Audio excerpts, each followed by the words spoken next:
Kasunod ng umano'y deadlock sa DPWH budget, umamin ang ahensya na nagkulang ito sa pagbibigay ng datos sa Senado kaugnay ng kanilang pondo. Kaya naman nag-sorry si DPWH Secretary Vince Dizon.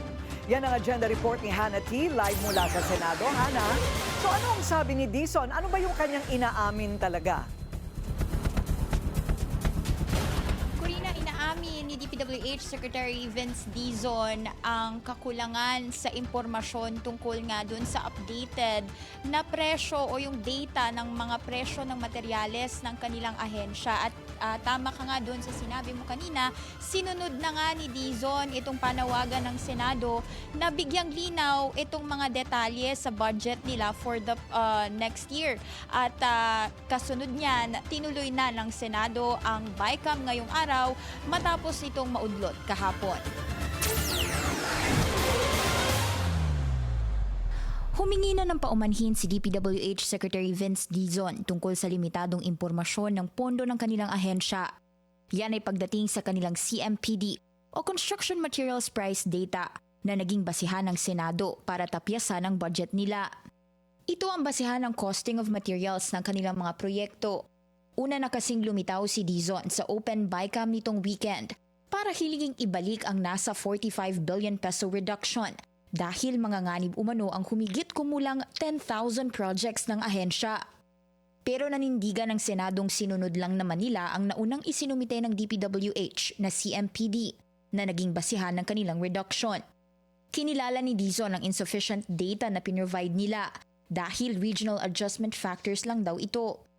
Ito raw ay dinerive lang mula sa generic na assumption nila ng costing ng mga materyales at hindi raw dapat ito maging basihan sa pagtapyas ng pondo. Kailangan project-specific ang mga presyo ng CMPD at consistent ito sa engineering at procurement rules. Kaya naman nagsumite ang DPWH sa mga mambabatas ng additional project category-based data na may mas maayos umano na price adjustment. Kinonsider daw nila dito ang localized behavior ng merkado. Sa kasagsagan ng flood control scandal, pumutok ang panawagang pababain ng presyo ng construction materials matapos lumitaw na isa ito sa ugat ng pagtanggap ng kickback ng mga opisyalis ng gobyerno.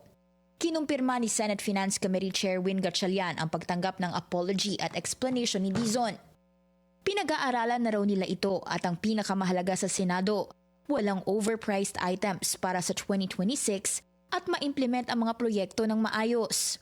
Hindi na raw on time ngayon ang budget schedule ayon kay Gatchalian. Yan ay matapos nilang pansamantalang isuspinde ang dapat sanay Day 3 ng Open BICAM kahapon, kasunod ng deadlock sa DPWH budget. Tila naninindigan ng Senado na itaguyod ang fully transparent na 2026 proposed budget. Sabi ni President Pro Tempore Panfilo Lacson, mas maigi pa raw ang reenacted budget kesa sa kurap na pondo para sa 2026. Corina, una nang sinabi ng ilang mga senador na ayaw nilang humantong sa reenacted budget para sa 2026. Pero ngayong BICAM season, tila lumilitaw yung ilang red flags sa pondo. Sabi ni Senate Majority Leader Mig Zubiri, tatapusin daw ng Senado ang pagsasaayos ng 2026 budget even if it means delaying it. Basta raw with less fat as much as possible. Bukod pa kasi sa pondo ng DPWH, tila may red flags din umano sa pondo ng farm-to-market roads na sabi ni Senator Kiko Pangilinan kanina ay nasa 8 billion pesos. Wala raw itong grid coordinates, description at iba pa. At nagtataka nga si Lacson kanina kung saan galing itong sumulpot na bagong items at kung paano nga sila sumulpot. Bagamat umiiwas na nga raw sa flood control projects, may lumitaw namang iba pang mga kaduda-dudang proyekto. Kaya naman, sabi ni Lacson at ng iba pang senador, they stand by Gatchalian's side on pushing for full transparency on the budget. Corina. Full transparency on the budget and on the transcript of the BICAM. Kasi hindi natin na malaman sino ang nag-i-insert. Hana, anong balak nila tungkol doon sa farm-to-market roads budget na may red flags? Bubusisiin din.